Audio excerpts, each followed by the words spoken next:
Welcome to Dog Talk Live. We, YouTube as well as Facebook today. Just let me get everything adjusted. We're running two different dealios here. Memphis is here. As everyone knows, I have a co-host. Come on. Come on. Come on, Memphis.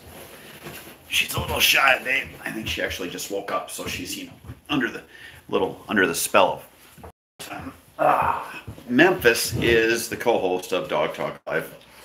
She does like to sit up here and pretty much just kiss my face. Right, Memphis? So the way this works, please let us know where you're from. Let us know what the questions are, and we will try to answer them for you. Memphis doesn't talk a whole lot. She's more of the aesthetics part of our Dog Talk Live. I'm the brains, she's the looks, which doesn't say a whole lot about the brains for the operation, but kind of how it goes. But as you check in, please let me know what questions you have. Let me know where you're from. It's always great to see where everyone is from that comes to our live events, and we will try to answer your questions. The thing I want to talk about today is getting a puppy. Right now, I can say is probably the busiest time I've ever had in business in puppies. And part of that is Saki Acre dogs are so awesome. The other part is with everything that's going on with lockdowns, people are going, this is the perfect time to get a dog. It's kind of a buyer beware market because I've talked to several of the kennels I work with and know, and everyone's pretty much besieged by calls and also sold out. When you talk to these kennels, you may have to wait 4 to 6 months, which about the biggest mistake you can make when getting your future family member is wanting it time dependent. I understand and I get it that now is perfect time, but you really need to make sure you're buying a good puppy from a good kennel that runs a good business and that has a health guarantee and does all the genetic testing and everything else. Oh, I think my co-host is leaving. My co-host left me. So I would say between yesterday and today, I've gotten somewhere in the neighborhood of about 5 phone calls yesterday and probably already today. And with that, everyone wants one now. More than likely, your good kennels are not one now. So then if someone does have a litter that they have room on, you have to ask yourself why. And you have to look at it and be honest with yourself, because the last thing that you should do is buy a puppy for convenience. You want to make sure that you're getting good solid genetics, something that's been health tested, so that you don't end up with issues later on in life. So there's my little preach. I'll get off my soapbox now. But yeah,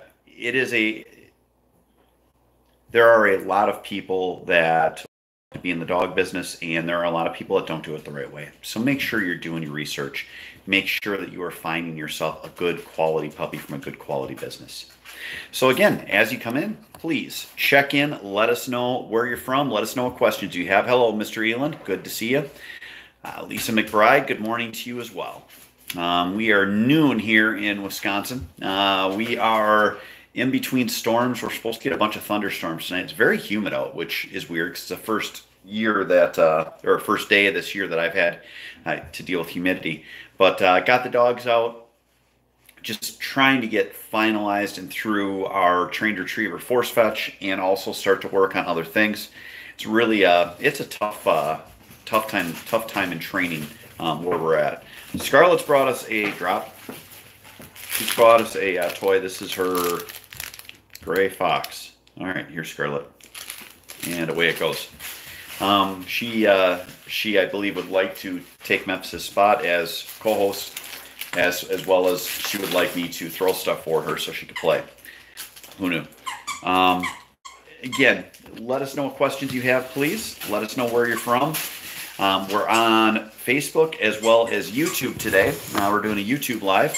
So we'd love to get your questions.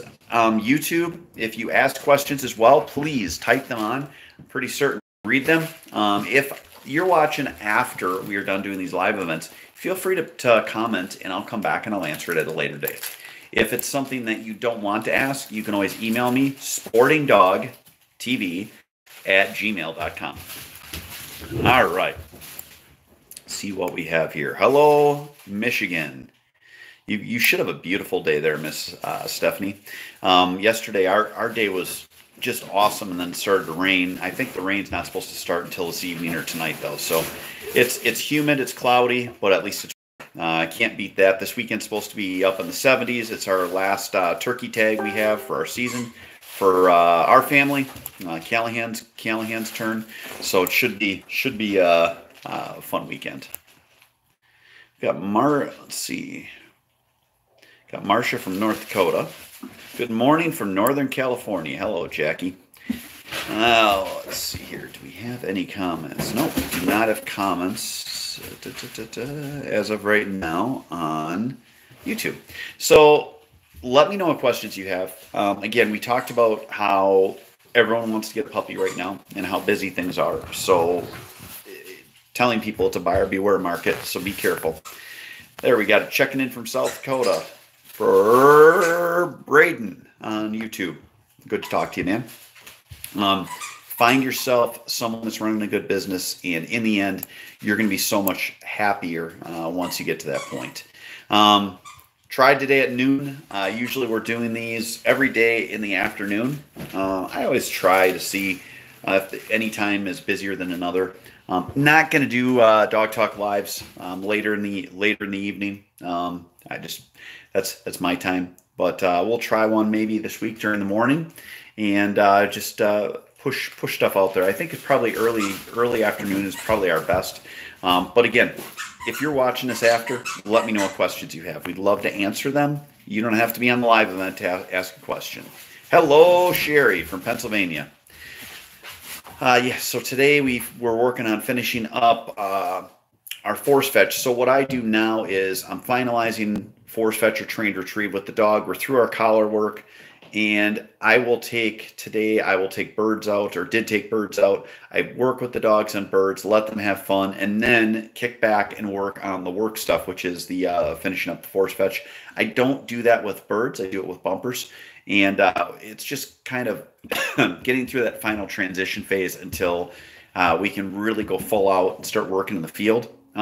We are working in the field now, but with the dogs not being fully proofed on everything, you still have to wait, and kind of you have to walk before you can run.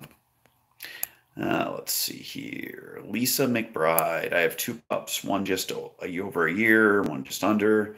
They walk on a leash separate, great healing, sitting, but when I walk them together, they pull, and I have a harder time get their attention.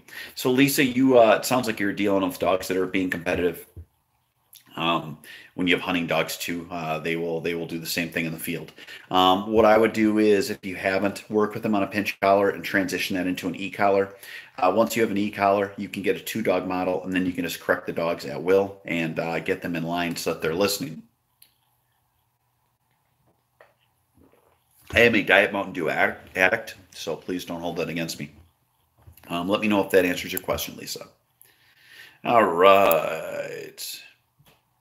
When do you say you're done with force fetch? Sherry, I am done with force fetch when the dogs are front finishing with bumpers, front finishing with birds, and not dropping. Where I'm at now, I've got 4 dogs that are front finishing, but when they get out of water, they're spitting it out. So it's the old, when a dog doesn't finish a retrieve or does something in training, you can look at yourself and go, okay, what do I need to fix? So then it's just going back, taking a step back, and getting to the point where you have them where they're doing a full finish on the front. And then I work with, I use their e-collar tab. I let the e-collars longer, so there's a long, probably a 12-inch piece of the collar still hanging out because I haven't cut it off.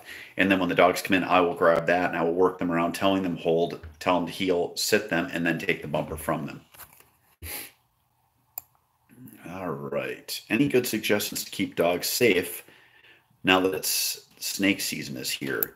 That is not something, Jackie, that I have had to deal with. I know we did shed hunt in Montana once for the TV show, and we were very worried about finding snakes. We ended up did come across a small rattlesnake.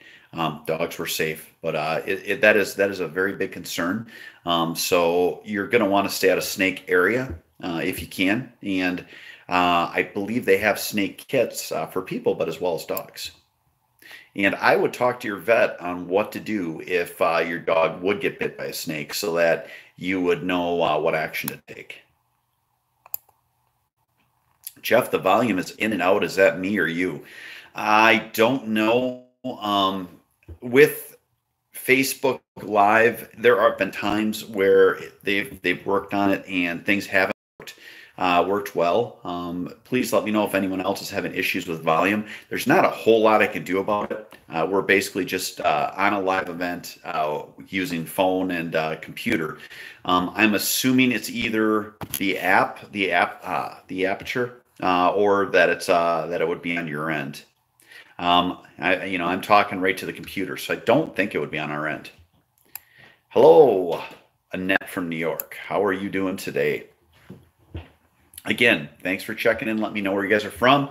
Let me know what questions you have. Howdy, Mr. Hall. Good to see you too. We love getting questions. We love helping you out. We love trying to get people involved. The volume is good on YouTube, says Mr. Fletcher.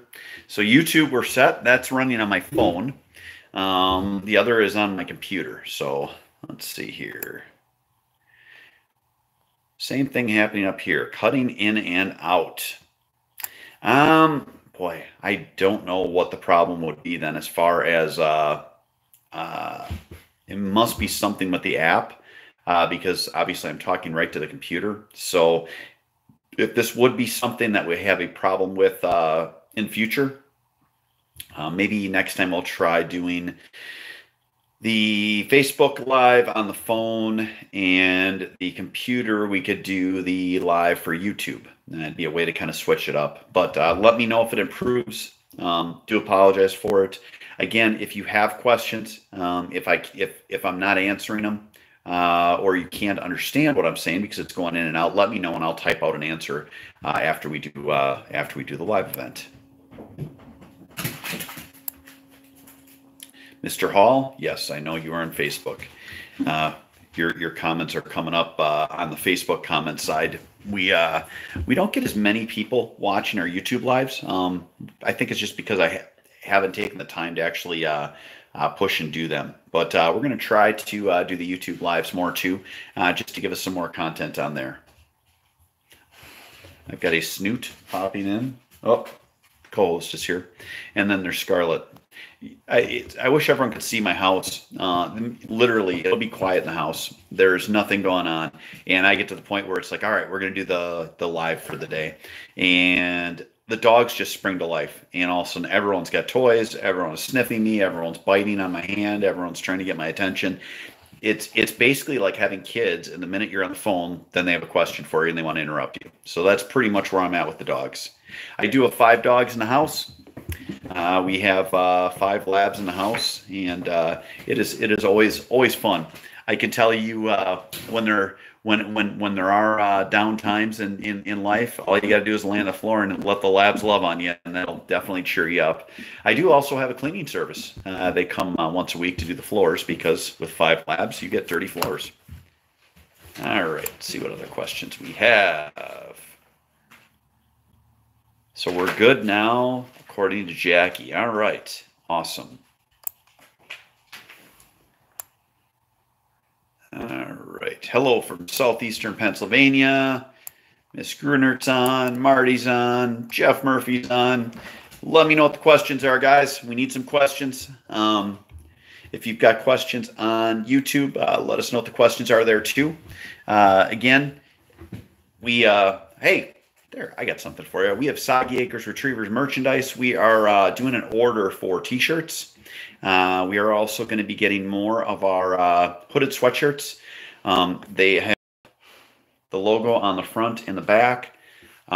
Very cool thing to have merchandise. Never thought it would take off.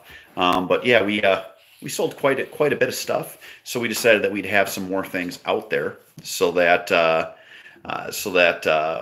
we can have people repping the kennel. Everyone deserves a soggy dog, or at least a soggy dog sweatshirt. I guess that's what I'm going to go with. But we sell everything pretty much at cost. I try to factor in what our shipping is. I try to factor in tax, and then we sell it at one price, and that's with everything included. We do ship as well. Shirts to be shipped, you're looking at $10. Hats is $8. Sweatshirts, it is a performance-based fabric. It's really cool, similar to like the Under Armour ones. We sell the sweatshirts at $30 for a sweatshirt, and t-shirts or long sleeve t-shirts are $18. T-shirts are going to be $12. So if you are looking for some cool gear, let us know. We can shoot me a message to our email, sportingdogtv@gmail.com, and we can get an order form to you. But yeah, we're going to be putting that order in for the t-shirts here pretty quick. Yes, it is fur therapy, Sherry. Definitely for getting yourself up. I always say my counselor has a wet nose. It's the best way to put it. Kelso, Washington. Really look forward to your live show. Very informative. Thanks, Steve. Sherry's back. What is the front end on force fetch? I've not heard that term before. Oh, I don't even know what I said on my own thing. Working on the front end of force fetch is where you're up on a table. You're working on your hold command. You're working on getting the dog to grab the bumper. Then you're transitioning to where you get the dog off the table. You're working with them again on grabbing the bumper, on holding, and then you get to the point where you're walking with them and doing that stuff while they're walking.